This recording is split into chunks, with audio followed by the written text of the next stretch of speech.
Good morning, good afternoon, good evening. This is Alan Burgos from the hashtag Walk with Lan channel. Welcome and welcome back to our channel. Guys, if you are not yet subscribed to our channel, this is really the perfect time to join us. We are now growing.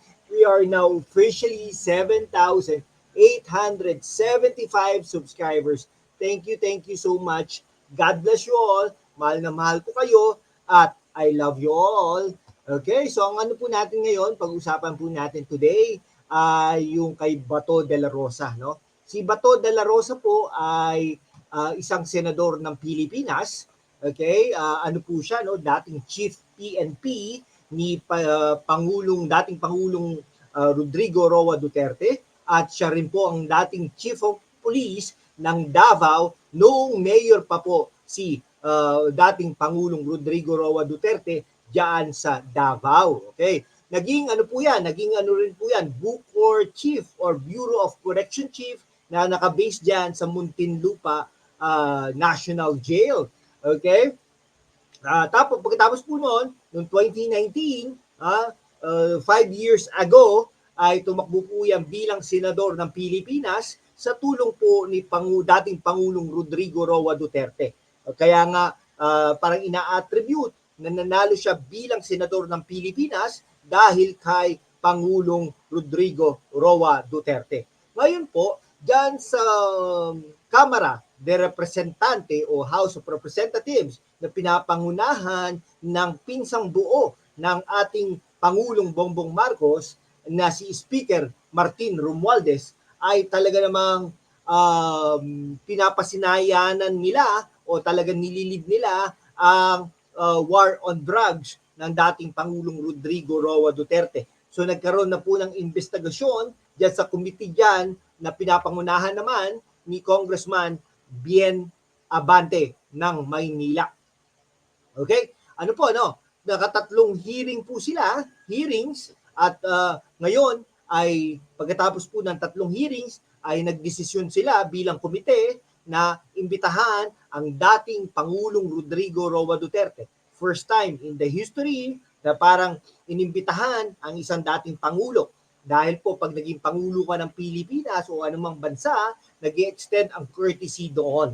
No, kahit na wala na namang immunity, pero siyempre as a former president and alam nyo na yon, kortesiya, respeto, ay hindi mo na iniimbitahan ito.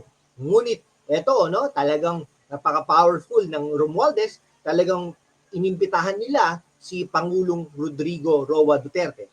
Pangalawa, inimbitahan din nila ang dating Chief PNP na ngayon ay senador ng Pilipinas na si Bato de la Rosa na pumunta diyan sa pagdinig na yan. No? Ito rin, courtesy din yan dahil ang Senado minsan dapat hindi yan iniimbitahan unless otherwise kailangan at pinapayagan niya ng Speaker of the House ay hindi rin iimbitahan ang miyembro ng House of Representatives. Ganun din ang House of Representatives na imbitahan ang isang sitting senator, no? Si Bato de la Rosa ay sitting senator, no? Kaya po nagdesisyon si Senator Bato de la Rosa na hindi siya pupunta diyan sa House of Representatives investigation dun sa Duterte administration war on drugs despite a legislative panel's formal invitation. Formal pong inimbitahan, ha? Hindi lang po press conference, kundi formal pong inimbitahan, no? Ayan. So, talagang sinabi ni De La Rosa na hindi siya pupunta upon the advice of the Senate President Francis Escudero. Kay-elect lang po ng Senate President Francis Escudero. Kasama po si Bato de la Rosa, nag-elect kay Senate President Francis Escudero. Kaya nga naman ay talagang protektado siya ni Francis Escudero na isang abogado at ang advice niya ay hindi mag-skip na siya doon sa hearing na yon organized by the House Committee on Human Rights. Dahil nga naman, kahit naman, logic lang, no? Kahit sino naman, ay hindi naman dapat talaga papuntahin si Bato de la Rosa dyan, no? Respect and courtesy din, no? So sabi ni Bato de la Rosa, sa kanya walang problema. Pwede naman daw niyang harapin anytime ang mga House of Representatives or congressmen and women, but still kailangan niyang sundin ang payo at guidance ng kanilang Senate President na si Chis Escudero ng Sorsogon, no? Syempre, being a member of the institution, the Senate of the Philippines, kailangan niyang sundan ang guidance, advice ng kanyang Senate President, no? So, alam niyo po ba na si De La Rosa, being the Chief of Police o PNP Chief ni Pangulong Rodrigo Roa Duterte, ay siya ang lead implementer ng war on drugs ng dating Pangulong Rodrigo Roa Duterte, being as the Chief of Philippine National Police, no? So, alam niyo po ba na si Bienvenido Abante ng Maynila ay talagang inimbitahan na sila, no? Talagang inapprove na niya yung motion to invite the former President Rodrigo Roa Duterte at ang dating Chief PNP na ngayon ay Senador Bato de la Rosa sa next hearing nila sa war on drugs. Interesante ito, no? Ang International Criminal Court or ICC ay talagang iniimbestigahan na ngayon, o siguro sabi nila palabas June, July ang arrest warrant para kay Rodrigo Roa Duterte at para kay Bato de la Rosa for those alleged crimes against humanity in connection with the bloody drug war. Abangan po natin yan, ha? Abangan po natin ang mga susunod na kabanata dahil dyan talagang umaaksyon na, except for the Senate. Kasi Senate, alam naman natin na some of them or majority of them is really for Rodrigo Roa Duterte. Okay?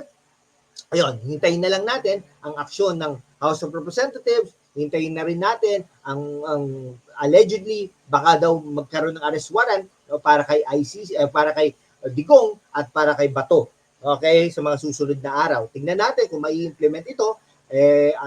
Diyos ko, si di ba, Pastor Apollo Kibuloy, hanggang ngayon ay hindi pa nahuhuli, hindi pa naaresto, ni Anino yata, hindi nila makita. Baka nga si Pastor Apollo Kibuloy ay nasa langit na. Hindi po natin alam at ini-enjoy ang doorknob na magandang-maganda at maayos na maayos. Okay, sige po. Alright. Kayo, mag-comment lang po kayo dyan para naman ma-replyan natin kayo at talagang tuloy-tuloy lang tayo, no, sa ating mga adhikain at ang ating mga pangarap.